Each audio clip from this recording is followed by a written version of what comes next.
Hi, everybody. I didn't realize that it was going to be on a stage here tonight. It's kind of fun. I'm Beth Mulcahy, and I'm your presenter here tonight. And I just want to say thank you for coming. I see a lot of familiar faces here and some clients and some other people that have attended seminars before. Tonight we have some really great topics that we're going to be discussing. They're having a little bit of trouble advancing the PowerPoint, I think. And so we're just working out that technical glitch for a minute. But before we get started, I always like to do a little introduction anyways. So welcome to the Phoenix Neighborhood College. As some of you may know, our firm has been partnering with the City of Phoenix for over a decade to provide classes, free education to board members and homeowners regarding community association law. And so I appreciate all of you being here tonight. My name is Beth Mulcahy, and I'm an attorney that's practiced in the area of representing associations for over 20 years.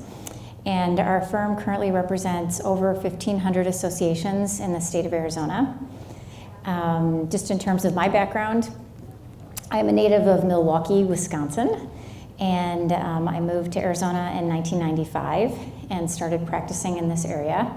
And it's been a joy to be in this practice area. It's been really interesting and fun, and I really enjoy the interactions with the clients and solving problems. In addition to my experience as a board member in addition to my experience as a attorney for associations, I also have served on my board where I live, so I understand the trials and tribulations of that.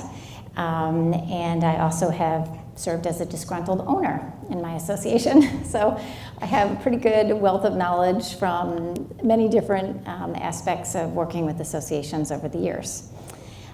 Before we get started, I do like to always know who is in my audience. So since we have such a small amount of people here today, I love this size group. It's wonderful to have less than 50 people in one room. Because I feel like I can take questions from the floor. Please feel free to, I have a very relaxed teaching style. Please feel free to ask any questions that you'd like and interrupt the presentation if something you have a burning question. It'd be nice for me if you could just give me a show of hands. How many of you are board members for your associations? Excellent. Okay, and how many of you are homeowners that are not board members? Okay, great. So we have a really good mix tonight. That's good. That makes for a good class. I'm assuming that the homeowners that are here want to learn more about associations, maybe because you're worried about how things are being run at your association. Am I guessing that? One thing I can tell you too is that typically if a homeowner is coming to a class like this, guess what's in your future?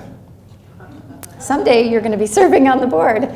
And so that's how I got on my board the first time many years ago, is that I came to a meeting and I had some questions regarding an issue at the association, and before I left, they'd already signed me up to be on the board. So, okay, tonight we're going to be talking about several different subjects, and if the person is up there, would you mind advancing the slide for me? Are they up there yet? I can't see. I don't see anybody. Okay, well, we'll just be flexible. The good thing about teaching a lot of classes over the years, I think I teach over 100 classes during a year, is that you got to be flexible, right? So that's the first thing. The first thing I wanted to mention before we get started, if you look at, this is just the PowerPoint that we have here for tonight. And so everybody has a copy of it, which is helpful, especially in light of the technical difficulties. The first thing I want to mention is we do something called the Mulcahy parking lot. We don't have that many people here today, so we'll still do it. If you have any questions that you want me to specifically address at the end of the presentation, feel free at any time to go over to the parking lot and write them up on the wall. The walls here, unfortunately, are a little bit hard to have the Post-its stick to them, so a couple of them have fallen off, but I also encourage you to ask questions as we go. Okay, good, we got one slide advanced.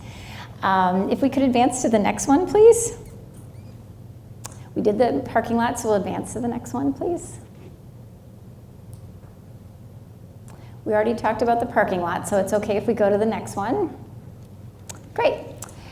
Just as a public service announcement, we're hearing from a lot of clients that there are homeowners that have not been paying their assessments to associations, and we're trying to help. So we are offering something where if you have any owners that are not paying assessments right now, you are free to email me, and we'll give you a free evaluation of what's the best way to get that owner to pay up. Oftentimes what we find with associations is that they let a delinquency linger for many months or even years, and the sooner that you address the delinquency with the owner, the better, and more likely you are to collect on the debt. I gave you just a little bonus sheet tonight here that's called Secrets to Effective Collection of Delinquent Assessments.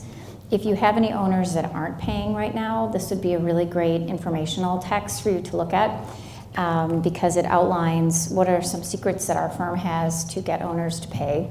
And then if you have any owner in particular that you'd like us to take a peek at and give you our advice on how to collect on the debt, we're happy to give you our opinion with no strings attached. Right before I came here tonight, actually, I was meeting with a client at my office, and they were talking to me about a homeowner that owed about $1,200 in assessments, and they were wondering what their different legal remedies were to get the owner to pay. And just through a couple strategic internet searches, we were able to determine that the owner acquired the property from her mother passing away. And not only did she own the property, but she also had a very responsible sister who also owns a property. And we also discovered that the property didn't have a mortgage or deed of trust on it. So they own the property free and clear, which is obviously a very good thing because nobody is going to let their property go if they don't have a mortgage or deed of trust on it for $1,200 owed to the association. And so what we did was literally 25 minutes before I came is we looked up the sister's information on Google. We contacted her by phone. We told her about the debt. She was not aware of it. And she told me that she would come to my office tomorrow morning, 8 o'clock when we open, and she would give us a check because she didn't want to have the property be foreclosed on. But just let's say that it didn't work out that way. Remember, under Arizona law, there are really two remedies that we have to collect delinquent assessments. The first remedy is to go and get a justice court judgment against the owner, and that's just a personal judgment. And with that personal judgment, we can garnish the owner's wages. We can garnish their bank account if they have a bank account. How do we know if they have a bank account? If they've ever made a payment to us in the past, we'll traditionally be able to get a copy of the check from our bank, and then now we know where they bank. Or if they're renting the property, we can garnish the tenant's rent. On the flip side, if that typically is for people that have heavily mortgaged properties, we'll go that route. On the flip side is a foreclosure, and that is where the association records a lien and we can take away their property. We cannot foreclose until the assessment is at $1,200 or 1 year delinquent, whichever is first, and that's just assessments. It's not late fees, not attorney's fees, not fines. And in this case, we were threatening to foreclose because it made sense. There's no debt on the property other than what's owed to the association. And we pushed the right lever and we got the sister to pay up, and hopefully she'll be at my doorstep tomorrow at 8 o'clock. Okay, if we could advance to the next slide, please.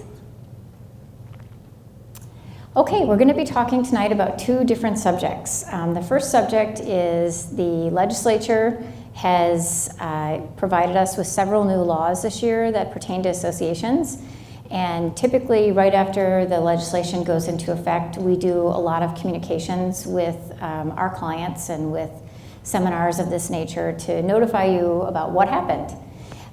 So the legislature opened in January, and this year it really was anticipated that it was going to be a huge legislative year for associations.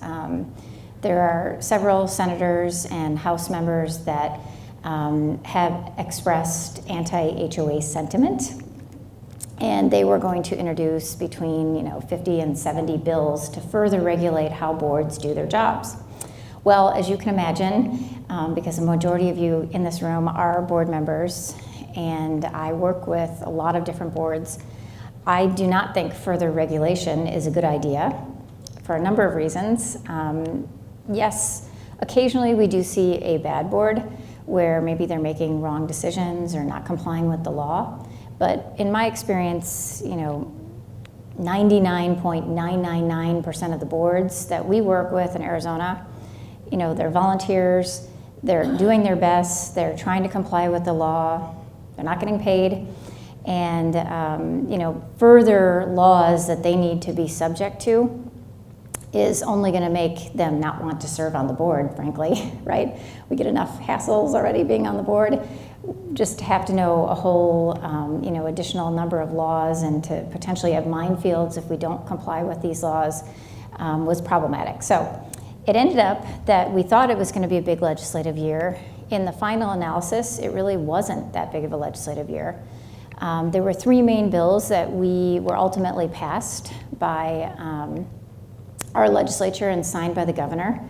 And we're going to be talking about those three bills here tonight. So the first thing is that the bills all went into effect already. They went into effect a couple of weeks ago on August 9th. So these are the current law. So your boards will need to be complying with all of these laws. The first bill we're going to talk about is Senate Bill 1060. So if you could advance the slide for me, please. We have two bills that are I'm mentioning them because I wouldn't want anyone here to leave and say, oh, she didn't know about those two bills. I do know about them, but they really don't have a big impact on associations, so I'm not going to spend a lot of time on them. The first bill is Senate Bill 1060. This deals with the dispute process that owners and associations can engage in if there's a dispute regarding your association's documents or if there's a dispute regarding association's compliance with state law. And basically the history on this law is that about 5 years ago, there was a law passed that said owners and associations that have a dispute regarding interpretation of your documents or state law can go to an agency through the state of Arizona to have your disputes heard. And this agency at the time that they set it up with was the Department of Fire Building and Life Safety. Why they put it with that, I have no idea, but that's how they set it up. So if an association and an owner have a dispute, you can go to the Department of Fire Building and Life Safety and ask for an administrative law judge to hear your case. Now, in my experience, it's mainly homeowners that use this dispute process. And right now, I don't even think we have any in our firm right now. At different times, it goes in waves, but we really only have about 5 or 6 of these a year. And typically what happens is the owner's upset about something and they don't want to go the litigation route because of the costs and the potential exposure. If they lose, they'd have to pay the association's attorney's fees. And so they go to this department, or they were going to this Department of Fire Building and Life Safety, and they would file a complaint, and then the association would file an answer, and then an administrative law judge would conduct a hearing, typically within a few months, and the judge would make a decision. Some pros and cons on going through this administrative law process is that some pros are it's quick. You get an answer pretty quick, and the judges are bright and understand associations.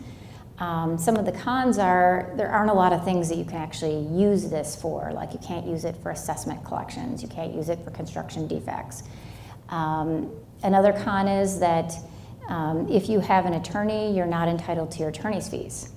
So basically, if a homeowner files through this dispute process and the association hires an attorney, which 100% of the associations that have a complaint filed against them bring their attorney to these hearings, the association could spend thousands of dollars in legal fees, and even if they win, they still have to pay it.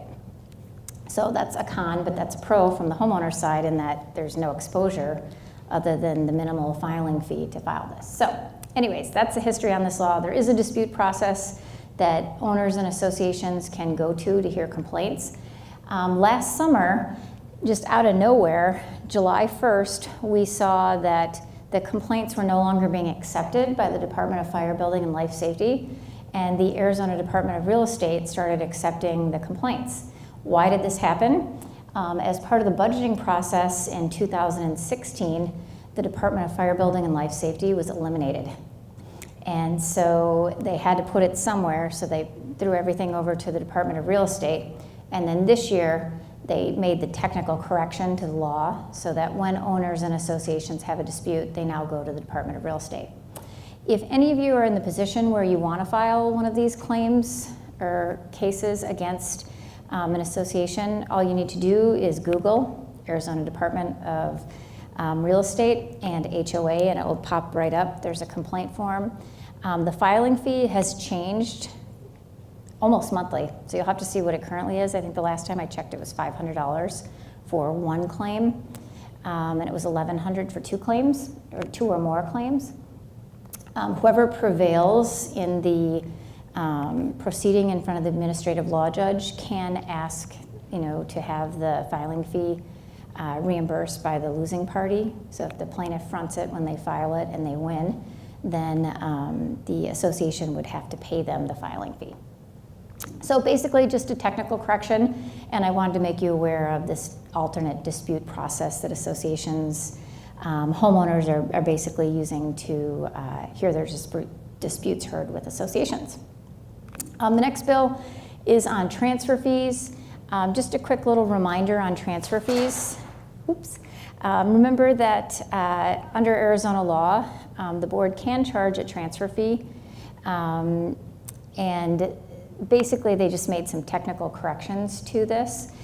Be mindful though that there are different fees that you can charge when there's a new buyer who's purchasing a property in your association. There's some associations are charging a transfer fee. Remember that transfer fee really needs to be de minimis if you are charging it. It's best if the transfer fee language saying that there's a transfer fee that's applied anytime there's a sale of the property, it's best if that's in your CC&Rs. If it's not in your CC&Rs, you can try to rely on the Nonprofit Corporation Act, but we would suggest that you keep that fee very minimal. If you're relying on the Nonprofit Corporation Act, it should just be the cost, whatever the cost would be to change the paperwork for your association. So we shouldn't be seeing like $150, $200, $500. It's more like $25 if you're going to rely on state law. Some other fees that you might be able to charge when there's a transfer of property is a capital contribution fee, and that would be that like the new buyer pays a fee to fund the reserve possibly for your association. That also needs to be set up in your CC&Rs. And then the last fee that's mandated by law is called a disclosure fee. And that is something that is when there's a sale of a property, like let's say that I'm selling my home in my association, basically when I find a buyer and an escrow opens, the title company notifies the association where I live that, okay, Beth Mulcahy is selling her property. Please provide a disclosure statement to the buyer, all information regarding the property. And by law, the information that we are required to provide are all the association's documents so that the buyer knows, what the CC&Rs say, what the bylaws say, what the articles say, a copy of the budget, a copy of the financials, a copy of the reserve study, if you have one for your association, how much money is owed in past due assessments by the seller, what the current assessment rate is, what the insurance requirements are for buyers. It's just basically the 411 on everything this buyer needs to know about the association. And the association can charge a fee for that. Under the law, it cannot exceed $400 by statute. So if we could advance to the next slide, please. Okay, so those are kind of the two bills that I just want you to be aware of. They're, obviously not any big changes in how you're going to do business. But the next bill we're going to talk about is definitely going to be some fine-tuning on the part of your associations to make sure that you comply with it. This bill is House Bill 2411. This bill changes the Planned Communities Act and the Condominium Act, so it applies to all planned communities and condominiums in Arizona. It is going to kind of rework how you handle noticing your meeting, providing notice to the owners about what's going to be discussed at regular board meetings. It talks about mail-in or absentee ballots that may be used for community votes. And finally, we talk about some resale disclosure fees, what's allowable under the resale disclosure law. If you could advance to the next slide, please. Okay, let's start out with the meetings part of this new bill. So for anybody who's been following legislation that's been passed regarding associations over the years, I can tell you that without a doubt, our legislature is very in favor of having open meetings for your board of directors. So what does that mean? That means that the state of Arizona, our governor, our legislators, they do not want boards to be making decisions behind closed doors. Basically, they want transparency. They want the homeowners to be able to listen and hear how the board makes decisions. The legislature wants homeowners to be allowed to participate before the board takes formal action on an item. And one thing, a handout that I brought that I thought would be helpful for tonight, we're going to be focusing on new laws, but sometimes it's really helpful to also talk about what does the current law say about open meetings. So I thought it would be good, maybe we start out with the yellow cheat sheet here. It's our top 10 cheat sheet, the top 10 things people need to know about a community association law. This is number 1 on our top 10 sheet. And just basically a refresher on what the law has been in Arizona on open meetings is as follows. So anytime a quorum of the board or a committee that has regularly scheduled meetings, so anytime you have a quorum of the board or committees that have regularly scheduled meetings, meet to discuss association business, it needs to be an open meeting.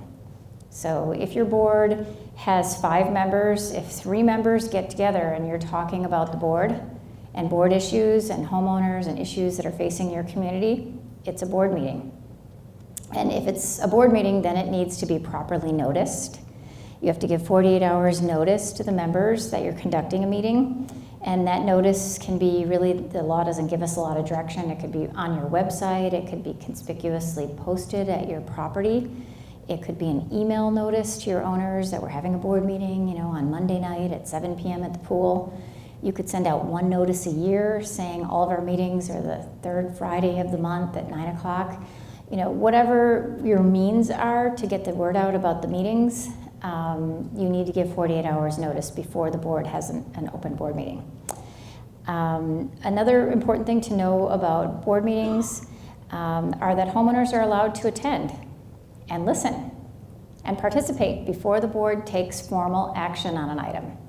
Now, how most boards set up their board meetings are that they give the proper notice 48 hours in advance. Most of my clients right now are putting it on a website for the association, or they are posting it at the property, or they're sending out an email to the owners. And then at the meeting, typically what they're doing is they're having an owner forum before the meeting, before the board starts conducting the business of the meeting. And if you have any owners that come to the meeting, they should be allowed to comment on something. And it just depends on how many people want to comment, how long they should be able to talk, but you want to be nice and respectful of people that come and want to share their thoughts about your association. And then the board enters the formal board meeting, and then the homeowners really don't contribute very much unless the board is taking action on an item. And by action on an item, I mean if the board's voting on something. If a homeowner wants to contribute before the board votes on something, during this discussion period, after the motion is made, I move to hire ABC Landscaping. There's a second, and then you go into discussion. During the discussion period, the homeowner can volunteer whatever comment that they want to make about whatever item is being discussed in the motion. We don't see homeowners exercising that right very often, but you do have that right as a homeowner, just so you know. The board can go into what we call executive session, and again, this is just the current law, and executive session is just the board, no homeowners. And you typically go into executive session to talk about delinquencies, violations, advice from your attorney, those type of things. And so that's basically just the rundown on open meetings. I will say this, I've been practicing in this area since 1995, and I can say that without a doubt, the legislature continues to fine-tune this law. And they continue to believe that there is not the boards are not operating in a transparent manner. And so they want to make it unequivocally clear that, okay, if your board is making, if your board is voting on things and you have a quorum of board discussing things, it needs to be an open meeting. Yes? Is there a limit to the number of executive meetings that the board can have in a year? No. The question is there a limit to the number of executive sessions that your board should have in a year? And I would say no. Typically most boards have an executive session every month. Most boards are meeting monthly. And maybe they take July off and December off because they can't get a quorum due to the holidays and vacations. But most boards are having an executive session. Typically, it's either right before the meeting starts or right after the meeting ends, the regular meeting. And it's short, 5 minutes, 10 minutes. If your board is having an inordinate amount of executive sessions, that's probably not a good sign. I'll share with you, my experience. So I said I'm on my board. I'm the treasurer of my board right now. And we were having an executive session every month, basically, before our meeting started. And we had 2 homeowners that came to the meeting, and they both actually were former board members. And they said, we don't like that you're having so many executive sessions. And, I guess my comment was, if there's unrest or upset about this, we'll move it to the open session. We were talking about delinquencies, basically. And so now we just don't use the lot numbers or the homeowners' names. We just talk about it, what's the next step we're going to take. And we haven't really had any issues where we had to go into executive session. But there are times where you will have to go into executive session. Like, let's say you've got a homeowner that's suing the board, or vice versa, the association suing a homeowner. And now we're at the stage where we're talking about settlement of the lawsuit and what our likelihood of success is. That's not something that should be open for other homeowners to hear and then report back to that homeowner. I guess if I'm advising associations, the associations we work with, I'd say try to limit the number of executive sessions you have, because people do have a sense of uneasiness that the board is talking about things that aren't part of executive session subjects. And you're going to see in the bill that we're going to talk about here, the legislature is catching on to that now. And before we go into executive session, we have to announce specifically which section in the executive session meeting law we're talking about that night. And then we can't talk about anything else other than what we publicly disclose we're going to be talking about. So we'll talk about that in a minute. Yes? The bylaws state shall have a meeting every month. Does that mean they have to have a meeting every month? They should make every effort to have a meeting every month. If it says, yes, you shall have a board meeting every month, but if you can't get a quorum, you can't get a quorum. So there may be times where, you make an effort to have it, but you don't have enough people for a quorum, so the meeting just doesn't happen. Can a meeting happen with 5 members? Can a meeting happen with 1 or 2 members of a management company present? It could be an informal meeting, but there would be no decisions being made because you don't have a quorum. But the document says shall have meetings, so it should be a meeting. But technically, it's not a meeting unless you have a quorum. That's the only way you can have an official meeting. My other question was, if the documents also state that when a board member misses 3 meetings, they have to be taken off the board. If they miss meetings because there's 3 months in a row where they said they didn't have a quorum, it's thrown off the board. Well, I have to see specifically your documents on that. But one point I want to make before we even go there, like I said, I'm on my board. I have appeared, let's see, I think I had to do last month's meeting telephonically because I had another commitment and I was driving somewhere, so I had to appear telephonically, and that's perfectly legal under the law. So if you have people that are saying I can't attend, try to, especially if they're traveling in the summer months, you could have them appear telephonically. I've done 2 meetings, I think, in the past 8 months telephonically because I had to. I had no other choice. So that might be a way to help you get a quorum.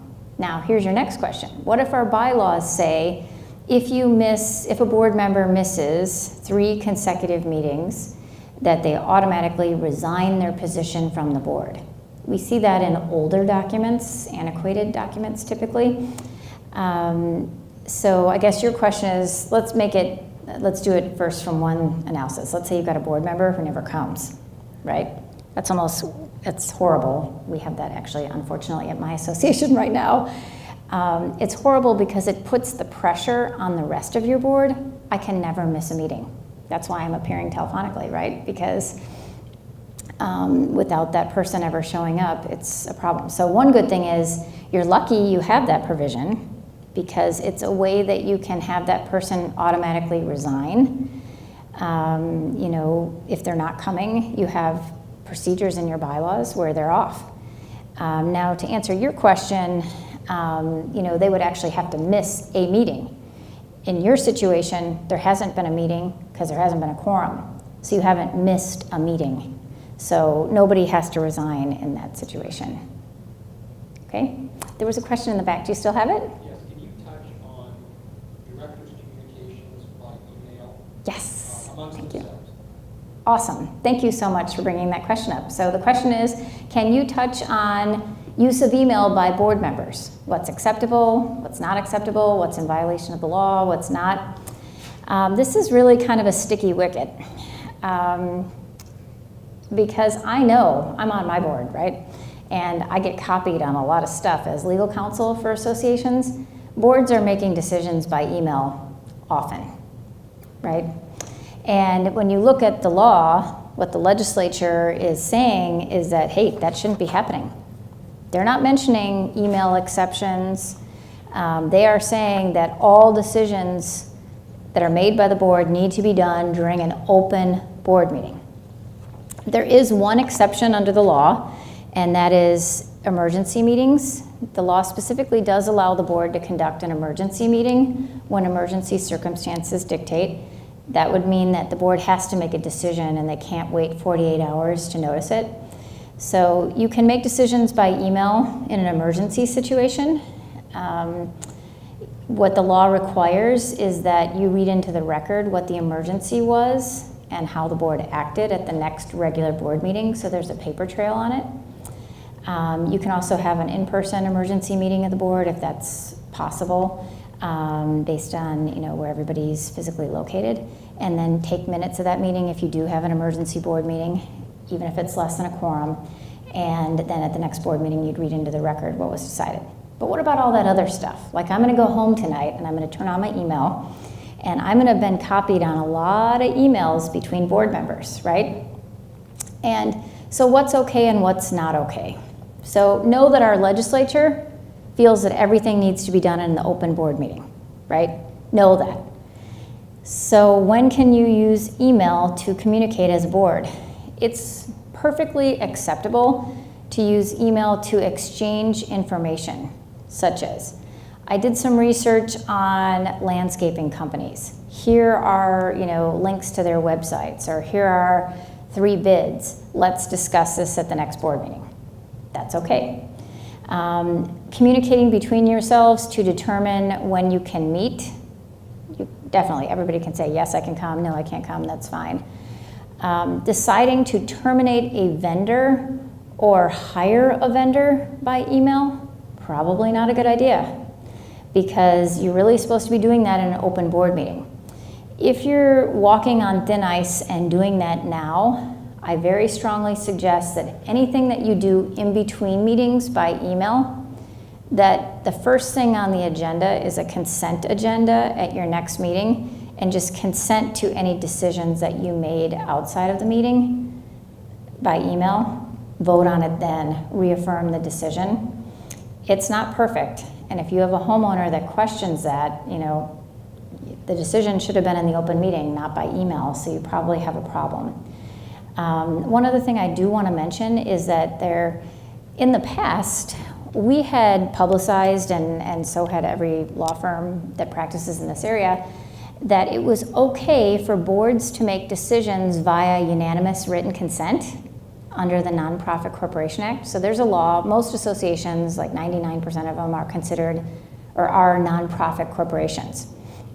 And if you're a nonprofit corporation in Arizona, there's a law that specifically applies to you called the Nonprofit Corporation Act. And in that law, it said that boards could make decisions via unanimous written consent. So if you have a 5-member board, if 5 out of 5 voted on something, didn't have to be done at the meeting, it could be done outside of the meeting by email, relying on this Nonprofit Corporation Act. Well, over the past 12 months, we've now seen 2 judges in administrative law hearings say, you can't do that, associations. The open meeting law trumps the Nonprofit Corporation Act because it's more specific with regard to what you can and can't do in an open meeting.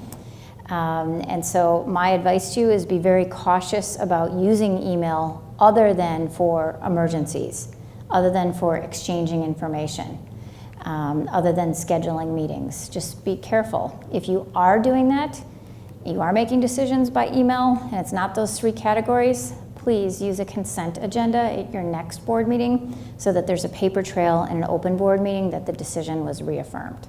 Okay? Yes, and I'll come right to you, ma'am. Yes. On their site, the Office of Administrative Hearings, you can see all the decisions. And there was a current decision where a homeowner took them to a hearing because they did an email decision. And usually it's $200 or $500 fine besides the filing fee. And she asked the judge for a $10,000 fine, and he agreed to a fine of $10,000. Yeah, that's one of the cases that I'm talking about. So, be mindful of it. Well, first of all, don't get yourself in that situation.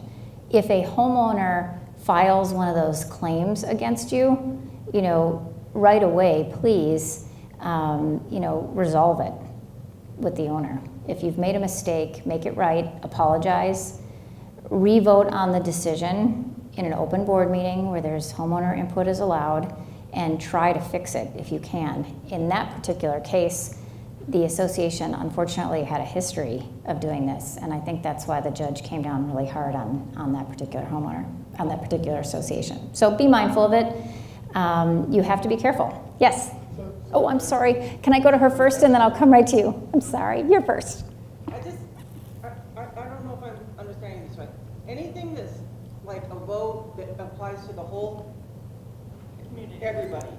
Anytime the board is taking a vote, or anytime the board's discussing association business, voting on spending association money, that's a board meeting.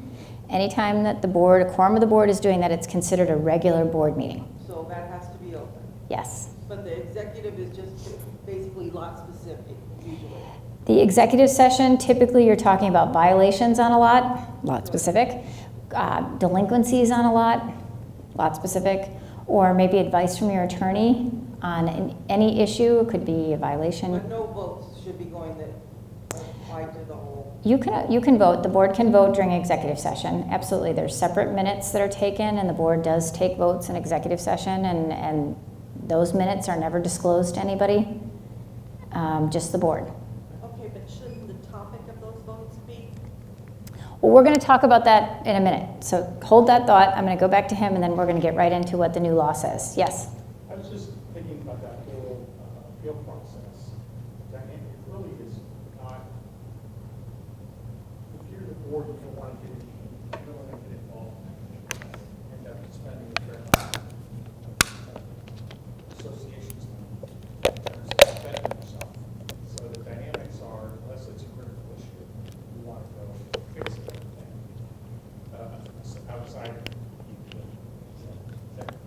I mean, I generally speaking, yes. When you get involved in, I've kind of coined this term for associations and how we practice law. We try to give advice that's preventative legal, okay? There are occasions where you will get a homeowner who is not reasonable, and there is nothing we can do to get that person to comply or to be reasonable or to work with us for a solution. In those situations, litigation is unfortunately the only alternative, or maybe going to the dispute process. But most disputes can be resolved, we found, by just working together, right? I mean, I don't know if any of you saw the article. There was an article that was all over national news today about an owner in Colorado who had an association. He He lives in an association. His association sent, he's retired and retired to Colorado. His association sent him a violation letter for some objects being in his yard. And I saw the picture. It looked a little bit junky, but it wasn't horrible. Okay, it was a little bit junky, but it wasn't hoarder quality, okay? And so this particular owner got very upset. By very upset, I mean he went to a sign store and had a sign made, painted out of wood, that is about, maybe half the size of this PowerPoint, the white on the PowerPoint, and if you turned it the other way. And it basically said, don't buy a home in this association because you will become a target of the HOA. And it's had a lot of really derogatory things about the association. And, it made national news. And I was thinking to myself as I was reading the article this morning, I've been doing this a long time, 22 years. When we send a violation letter as a board, 95% of the time, an owner's just going to fix it, right? You're not going to hear anything. They're going to remove the extra items. The matter's going to go away. But maybe 5% of the time, you're going to get an owner like this guy in Colorado who is going to get really bent out of shape about this, okay? And there's two paths you can take. One path is everybody puts their back up. I'm right, you're wrong. Let's go to court. Let's put up a sign. Let's be on national news. Let's trash our property values. Let's, remove the board, whatever. I mean, it's going to turn into an escalated, don't turn back. Let's burn all the bridges. Let's ruin our association. Let's have everybody fighting. You can go that route. Or you can go a little bit more reasonable route and try to work it out with the owner. And there's always that fork in the road. So think about preventative legal the next time you're at that fork in the road and try to figure out what's going to be a good solution. I hate to keep telling stories, but I think stories do help. So we've got the guy with the sign, right? Something went wrong there. Somebody should have picked up the phone and said, listen, Mr. So-and-so, I'm sorry that our letter wasn't received in the manner that we intended it to be. We're sorry that we offended you in such a profound way. Can we work together? We don't want to have all this animosity in our neighborhood. Can we work together to, maybe move some of the items to your backyard, or can we help you in some way so that we can make this a win-win for both of us? And guess what? It probably would have gone away. The last sentence in the article that I read this morning, this guy is willing to bet the house on this case. I mean, how ridiculous. He's retired. He shouldn't be doing that. He should be having fun, right? Not fighting his HOA. So, just think about that when you get to the fork in the road. Preventative legal sometimes is really a very smart way to go, because we all know if it escalates up into full-blown litigation, it's very, very expensive and it's exhausting, and you lose board members because they just don't want to deal with it anymore. I'm not saying don't back down if there's truly a violation you can't live with, but try to look for some solutions. If you've got somebody who's somewhat reasonable on the other side, hopefully you can resolve it. Okay, let's talk a little bit. Did I answer everybody's questions? Yes, one more. I do have one more Mm-hmm. question. And I'm not sure if it pertains to this here, or if it's going to be discussed later on, and you can tell me. Sure. Okay. But is the board allowed to rearrange its members without an open? By rearrange members, meaning like vote? they're doing like a position switch, like the president's going to become the secretary or something like Yeah, that? Somebody's term is about to expire, so they switch them to another position. That's a really good 2 question. years. That's a very good question. Okay, so the question on the table is, can our board switch terms? So like, let's say I'm elected. I was just elected to my board in December of last year, 2016. I have a 3-year term. And let's say that the board really wants to keep me on, right? Free legal advice. So they want to keep me on the board. So let's say that somebody else, another position opens up, and I've already served, let's say, 2 years of my term. They want to switch me over to another person's 3-year term. Is it legal for them to do that? Yes. I mean, so let's say basically what they would do is they would appoint Beth Mulcahy to fill the vacancy created, that's a 3-year term or whatever. Is it a good idea? Probably not. So there's different, is it legal? Yes. Typically most boards have the legal authority in their bylaws when there is a vacancy created on your board to appoint somebody to fill that vacancy.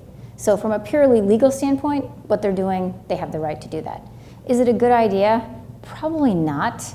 It's very confusing. I have been involved in untangling that mess because the paper trail is usually not very good. And then then we don't know how long Beth Mulcahy's term is, right? And that's a lot of confusion. And management companies change, board members change. I really think the better approach is for you to serve your term, and if it's time for you to be reelected, if you're doing a good job, the homeowners are going to reelect you anyways. You don't need to, jury rig it so that we keep people on for long periods of time or whatever. You should be confident enough in your ability as a manager, or as a board member, and frankly, it's a volunteer position, that just let course run itself, would be my advice. But I can't say that I haven't had boards that have done that, because I have. Yes? In this situation, when you are elected, and so the terms then are, The terms are defined in the bylaws. right, but I mean, are they the person or the position? I mean, how can you, if you're elected and you're appointed to a 3-year term, and then 2 years later you're not. Well, what you would need to do is you would need to formalize. So the question is, you're elected. So let's give my example. I was elected in December for a 3-year term, right? And let's say that next December, in the meantime, we've got another election, somebody else gets elected, they get the 3-year term, I'm down to a 2-year term now at that point. I would have to resign from the board. You have to do it in the minutes. And then they would have to appoint me to the vacant position's term. So it's messy. That's why I said I don't like doing this. It's The term is more for the position rather than the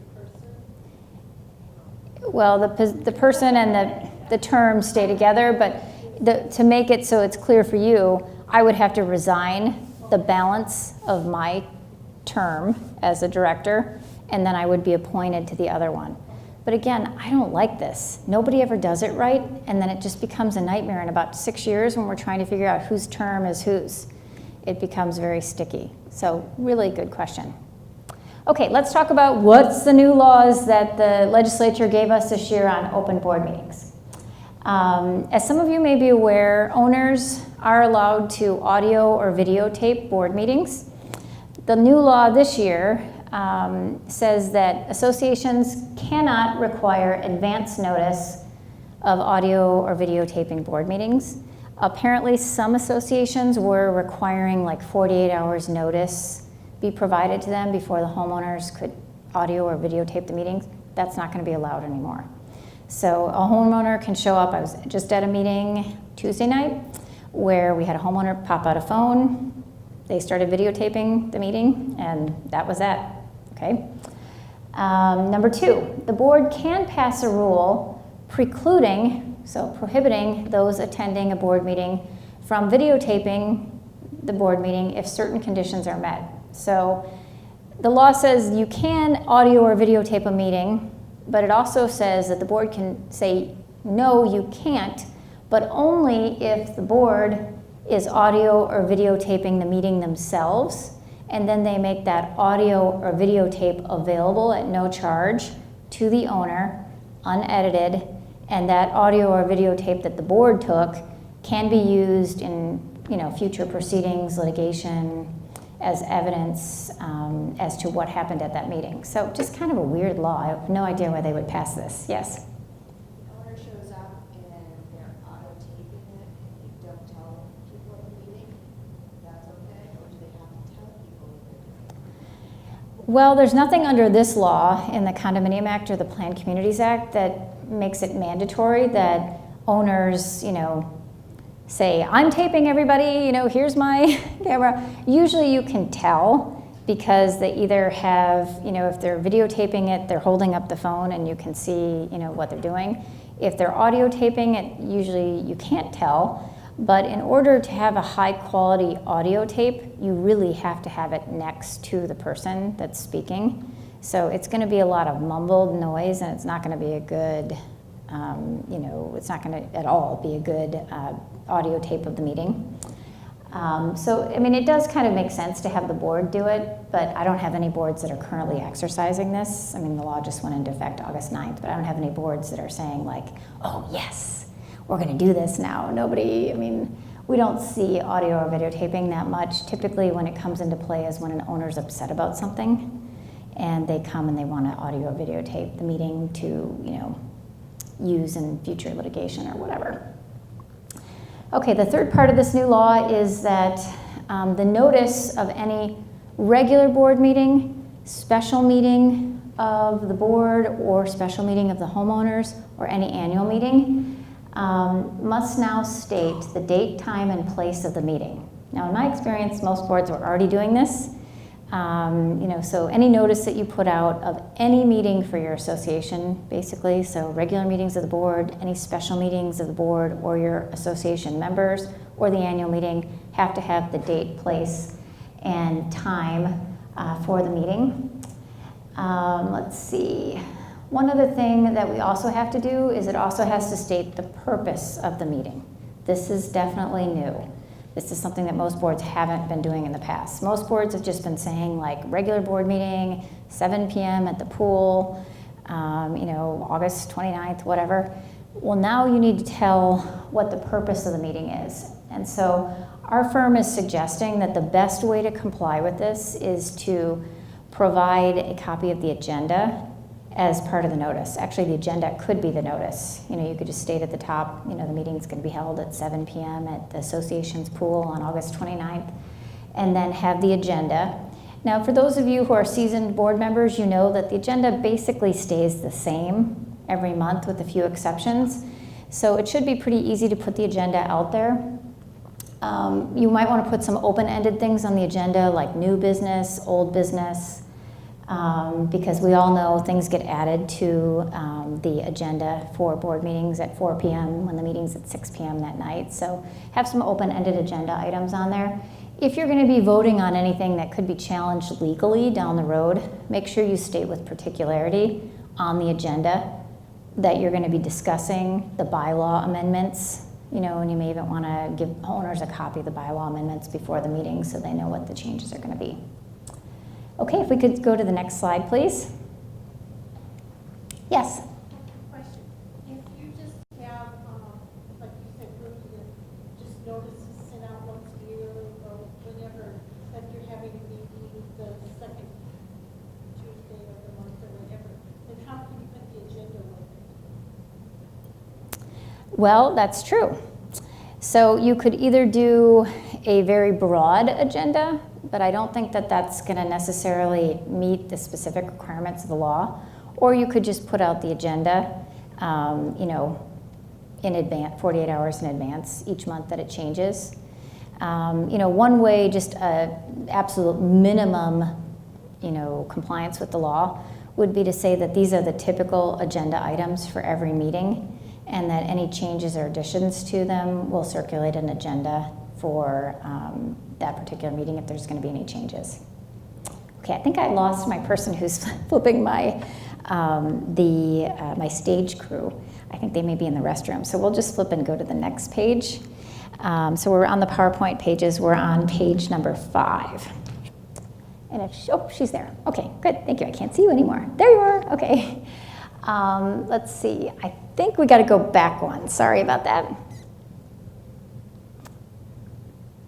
Okay, good. What are some other changes to the open meeting law? Another change is before you enter executive session, you have to announce and identify the section that authorized the board to close the meeting and go into executive session. And as a reminder, there are 5 topics that you can go into executive session for. And those topics are number 1 here, legal advice from an attorney. Number 2, pending or contemplated litigations. That's going to be like violations, delinquencies. If we could advance to the next slide, that'd be great. And then personal health or financial information about an individual owner, independent contractor, or an employee of the association. We really hardly ever see this for executive session. Matters pertaining to the job performance of, compensation of, or complaints of your vendors or your employees. We don't see that very often either. And then if a member wants to have their appeal, let's say that there's a violation on their lot and they want to have their appeal, the board can put this in executive session, having the appeal be heard by the board. But if the owner wants it in the open session, then it gets moved to the open session. So the bottom line on this part of the law is, okay, before you go into executive session, you need to announce which categories of the executive session law you're going to be discussing during that executive session. And a really good thing to do is get back to that agenda, put on the bottom of the agenda that you have for the regular meeting, that immediately following, or maybe it was immediately preceding, if you do your executive session before, the board will be going into executive session to discuss. And then just state, the topics that you're going to be discussing. Keep it simple. Typically, the boards that I see go into executive session, it's legal advice from your attorney, delinquencies, and violations. Those are the 3 things I always see. Yes? Who is considered a vendor? Who is considered? Well, there's different kinds. So some associations have direct employees. Like, let's say you have a handyman that is on your payroll, you pay, for workers' compensation insurance, that's considered a direct employee. A vendor would be an independent contractor, like a landscaping company or a management company are the most common vendors that we would see. But if you have any special projects, like a roofing company that's doing re-roofing, or asphalt company, or pool contractor, those are some other ones that we'll see for different associations. So if you're discussing their compensation, their performance of their job, any complaints that may come up about a vendor, that could go into executive session if you wanted to. But sometimes it's a good idea to discuss that in the open session, because homeowners are coming to the meeting upset. And if you're not discussing it in the open session, what you're going to do, we're going to talk to the contractor about why they didn't show up or whatever. If you're not talking about that in the open session and you're talking about that in the closed session, the homeowners might think that you're not doing anything. So you might want to just move that to the open session. Yes? Now, also, let's use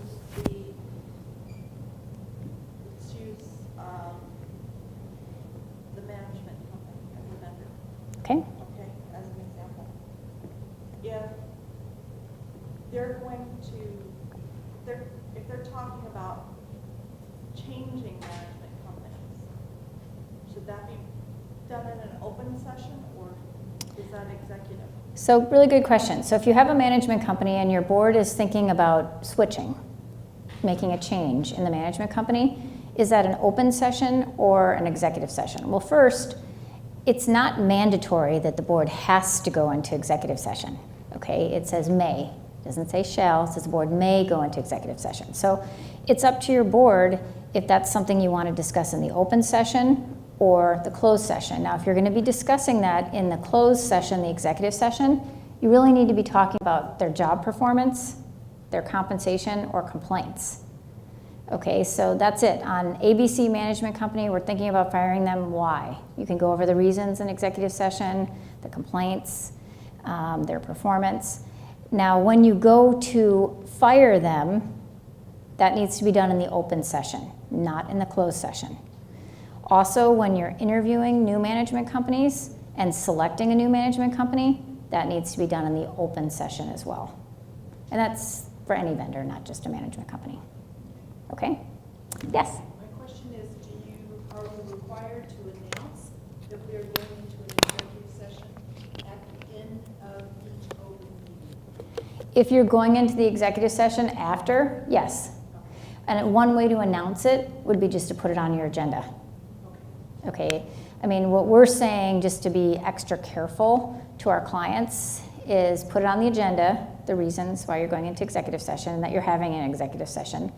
Have the minutes reflect as well that you're going into executive session and then what for. Your minute taker should just automatically put that in just to protect us going forward. And then the president should also announce it, just so people don't, get the wrong idea that the board's kicking everybody out, and going to discuss things when you're not there. Okay, if we could advance to the next slide, please.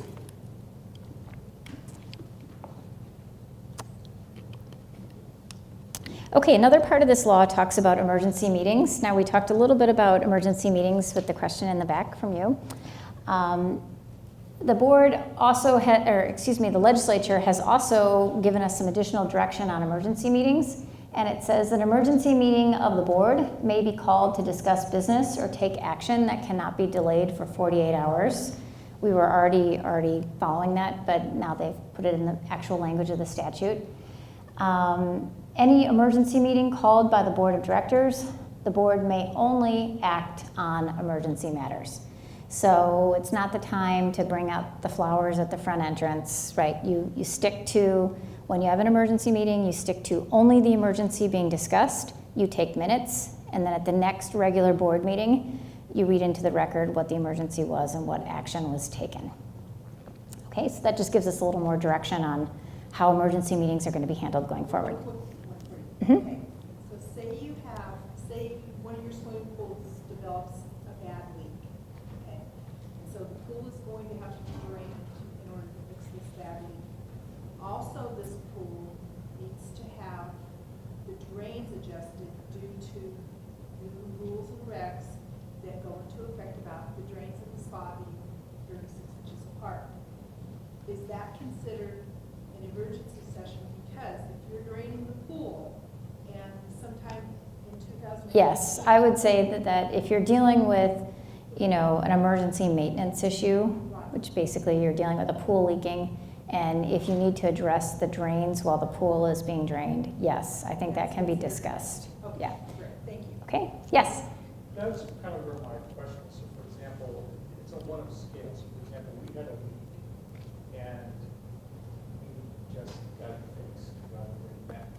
We had some need to fix it. It was bad leak, just fix it.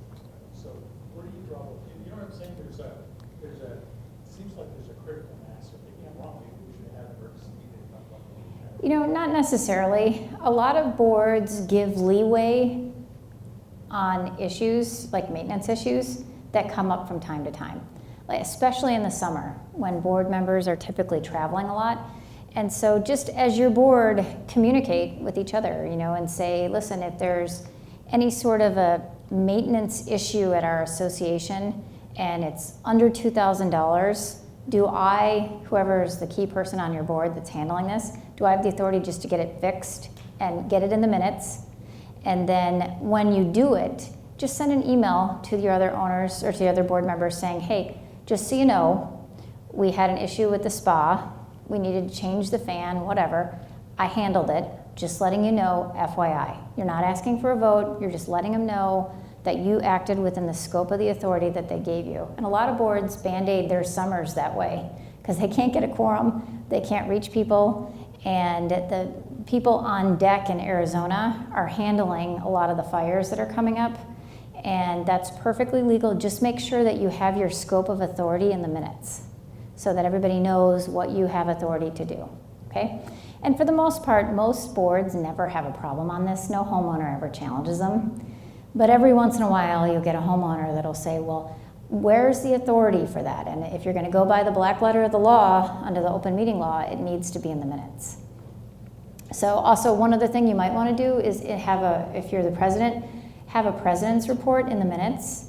And it depends on how long it is, but you could just attach it to the minutes. Just read into this month, this is what we accomplished, and then just attach it to the minutes. So then it's clear what was done. Do you know what I mean? So if anyone ever challenges it down the road, there's a paper trail in your president's report as to what you did. Okay, let's switch to the next slide, please. two more very minor parts of this law, and then we'll move on to amending associations documents.